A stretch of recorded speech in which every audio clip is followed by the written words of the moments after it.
चल रहा था प्रॉपर्टी का केस और एक भाई ने केस के दौरान ही सारी जमीन बेच दी। अब सोचिए क्या होगा। चलिए इसे समझते हैं एक एग्जांपल की मदद से।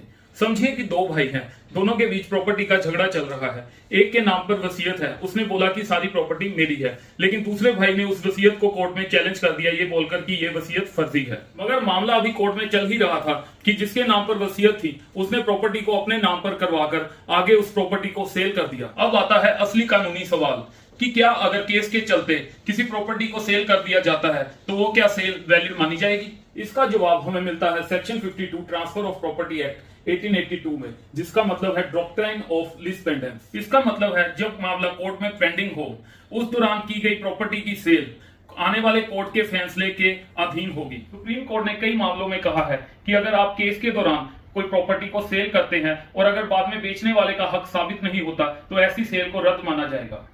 कृष्णा सिंह वर्सेस मथुरा अहीर 1980 के केस में सुप्रीम कोर्ट ने कहा है कि doctrine of lis pendens bona fide purchaser के ऊपर भी अप्लाई होगा और जो भी केस के अंदर फैसला आएगा वो बोनाफाइड परचेजर के ऊपर भी अप्लाई होगा। अशोक कुमार वर्सेस गोविंद लाल 2010 में सुप्रीम कोर्ट ने कहा कि केस के चलते ट्रांसफर करना इलीगल नहीं है, बट ये जो ट्रांसफर है ये कोर्ट के परिणाम के अधीन होगी। अगर कल को कोर्ट फैसला देती है कि विल फर्जी थी तो उस विल के आधार पर की गई ट्रांसफर को इनवैलिड माना जाएगा और जो तीसरी पार्टी को वो प्रॉपर्टी बेची गई थी वो भी सेल इनवैलिड हो जाएगी। यानी बायर को जमीन से हाथ धोना पड़ सकता है। इसलिए जमीन लेने से पहले टाइटल चेक जरूर करें। जिस भाई ने वसीयत को चैलेंज किया था वो इसके साथ साथ पार्टीशन का सूट, साथ में डिक्लेरेशन सूट और कैंसिलेशन ऑफ सेल डीड का सूट भी लगा सकता है। विल फ्रॉडुलेंट साबित होने पर कोर्ट सेल को भी सेट असाइड कर सकती है। याद रखिए, जमीन बिक गई इसका मतलब ये नहीं कि मामला खत्म हो गया। कोर्ट का फैसला सब पर बाइंडिंग होता है, चाहे वो बायर हो या सेलर। अगर आपको मेरी वीडियो अच्छी लगी हो तो चैनल को सब्सक्राइब करें,